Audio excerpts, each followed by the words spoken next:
Hi everyone, welcome to OC Aviary. Today we're going to check out the new birds we've brought in from the Stafford show. We've had them just under 2 weeks now, we've had them all quarantined, so let's go and take a look. But before we do, make sure if you are new around here to subscribe down below. We're trying to hit 10,000 subscribers before the end of the year.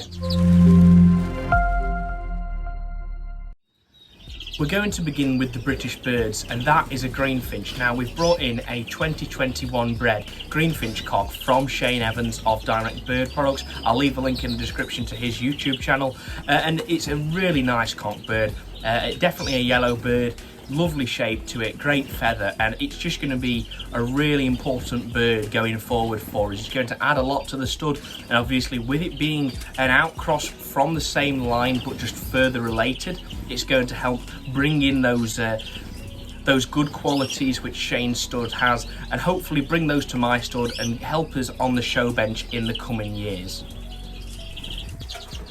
So next up, we've got a Twite cockbird. Now, this was kindly gifted to me from Dave Hunt, so a huge thank you, Dave, for that bird. He bred 5 cockbirds this year from his only pair. So because he had all these spare cockbirds and I'd managed to actually breed a hen, we've brought in an outcross. It's a lovely bird, a really well-marked bird as well. Its brothers did well at the exhibition, and I can only help but feel this is going to help add to the stud, and this is really going to help us develop these Twites and really progress with them over the coming years. And this is going to be a very vital bird for our breeding programme of the Twites next season.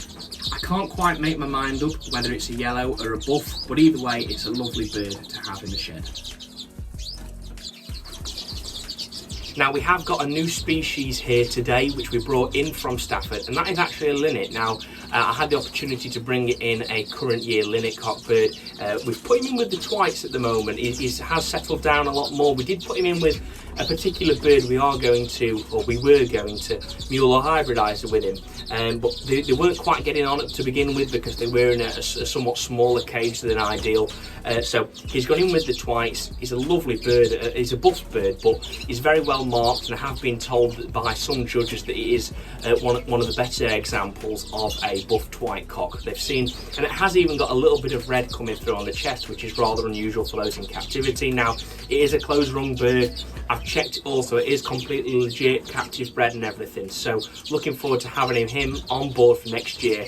But what are the plans for him? Well, as plans might slightly have changed as to what he'll be paired with, but that'll be an update come Newark. A nice little addition that I brought in, even though I did swear there's no way I'm getting these again for the moment at least. But you know, the opportunity came along and it was just too good to miss. It's actually a mutation Siskin cockbird. Now, this is a European Siskin, by the way. I have had them in the past. We've had normal birds, but we've never really got on with them that well. Well, this brown pastel Siskin cockbird was advertised. It's a lovely bird. It's a 2022 bred as well, so it's a young lad. I think it's a yellow as well. It's a very good coloured bird. So we brought this in specifically for muling, and that won't change. We won't be putting it with a Siskin hen, is the plan. It's going to be straight with a canary. Now, what canary I'm going to put it with? Well, because it is a colour variant Siskin, it's going to breed us automatically if we put it with sort of a standard sort of canary hen. Colour variant mules and normal cockbirds. Because it is brown, I do think it's going to help the feather quality as well, which is always ideal. Now, because it also is a mutation, I think that we should take advantage of that. So what I have got is actually it's just sat here. It's a hen that we bred last year. It's actually a feeder hen. It's a bit of a cross of all sorts, but it's got red eyes and it's a clear bird. Now, we did lose a hen that I was originally going to put it with, but I have got this. So if I can bring anything else in that I think might suit it better, I will. But that will actually be for muling, and that'll be a lovely little addition for next season and something to look forward to trying to breed off. So I did say prior to Stafford that I'm going to try and bring in something weird for you. we've not really gone the exotic route, at least at the moment. We have gone a bit of a weird canary, and I'm nervous to see your reaction, so let me know in the comments below if you do like these birds. But we've got 2 pairs of North Dutch frill canaries. Now, I have had frills in the past. I believe I had a Parisian frill hen. It was a much smaller bird, but these are the North Dutch, which are, in my opinion anyway, quite large birds. They're absolutely stunning. I have to say a huge thank you to Dave Brown for these birds. I know that he won Best in Breed at the Stafford National Exhibition with one of those he showed, and I believe it might be one of the cockbirds is actually brother to the bird that won Best in Breed. So we've brought in quality, and that's one of the important things, is that when I'm showing you guys these birds, I want you to get an idea of what a good specimen looks like ideally, and if you are interested in keeping them, it just gives you a bit of an idea of what they're like, you know, and gives you a good representation of that. And part of the idea of bringing in this old and rare variety canary is to give you some exposure to the breed. You can see the different things that, you know, it's like, and just try and help the breed as much as I can and do my part to help as many sections of the hobby as I possibly can as well. So these are lovely birds. I do plan on breeding them straight, of course, and I am thinking they're probably going to be ideal for feeders as well when it comes to maybe Norwich or large mules or large hybrids. So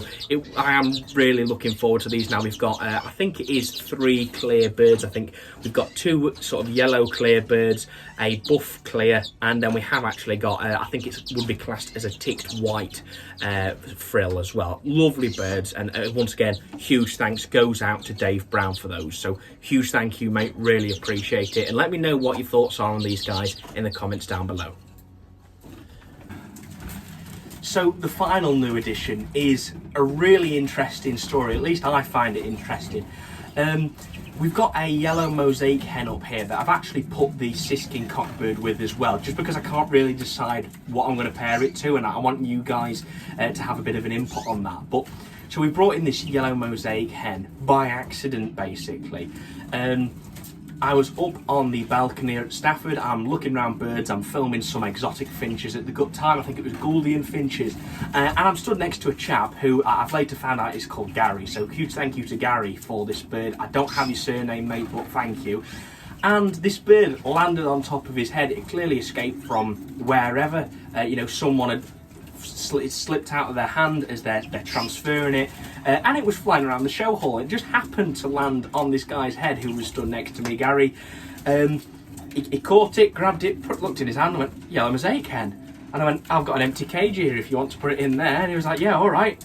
Put it in the cage, and we got a bit of a freebie. So quite an exciting thing. Now, to be honest, I did look to see if I could possibly return it, but for a show which has got thousands of people, has got loads and loads of birds, and quite a few birds about flying free as well from various mistakes and mishaps, it's really difficult to do that. I did look around the balcony area if I could actually find someone with these yellow mosaics, but it just, I couldn't really point, you know, to where it was from, and so I felt that the best thing I could do was bring it back here, and it's been well looked after here, and it's going to actually be a really nice addition for next year as both a hen which might feed some things for us, and also possibly as a mulling bird as well. So a bit of an exciting story, and again, thanks to Gary for giving me that bird that landed on his head at Stafford. So cheers, mate. Now, something that isn't livestock related that we did also bring in is actually some new colour show cages. Now, I've got 4 of these from my friend Paul Devereaux, so a huge thanks goes to Paul for these. And they're absolutely lovely, to be honest. I'm really pleased with them. You know, they are pre-owned, obviously, but they look really good. Now, you did see the frills. I did film in these, but of course, you know, the frills aren't new colours, they have this type of show cage. But it does mean that we have the option of showing some of our new colours. Now, we have got yellow agate opals that I could show. However, unless there's really a crossover at the moment of a British show with a new colour show, maybe like the Scottish National, for example, or a cage bird society show, or even just a local show I can go to, a new colours. I won't be looking to show them this year, but it gives us the option, and it means that we can also enjoy our new colours in these show cages as they should be, and you guys can see sort of how they're supposed to look in that sense, and give you an idea. So if you do want to show new colours, you've got that option. So there you are, there are new additions from the Stafford National Exhibition. Now, I absolutely loved the show. It was great. There wasn't as many people there, which I was slightly surprised at, but I think due to rising costs, due to Brexit, it's inevitably going to get smaller until things might change. But I just hope it doesn't go any smaller, even though there was still a good few thousand people, a good tens of thousands of birds. So, huge thank you for everyone who came over, had a chat with me, had a photo. It was lovely to see you all. It was great to also see, some of your favourite sort of online stores there. So Shane Evans, we had a good chat with Shane. Shane had his own direct bird products stand there and had loads of stuff on sale, and I know that he's going to be at Newark as well. So if there is something you're after, go to Newark and I'm sure Shane will have it.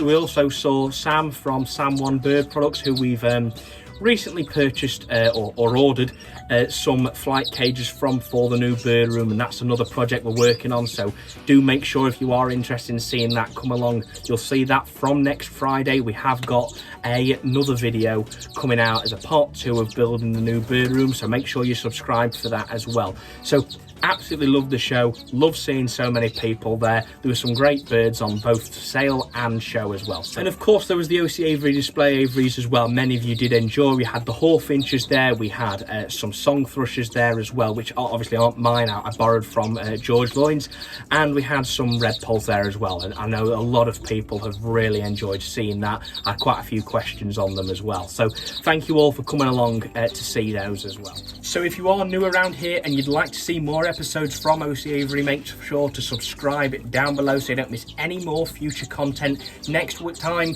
we've got the OC Aviary display aviaries, of course, we've got a video on those. Then we've got the new bird room being built, and then we've got loads more episodes to come from there. And if you have enjoyed today's video as well, make sure to smash a like in it. Thank you very much for watching. I'll see you in the next one.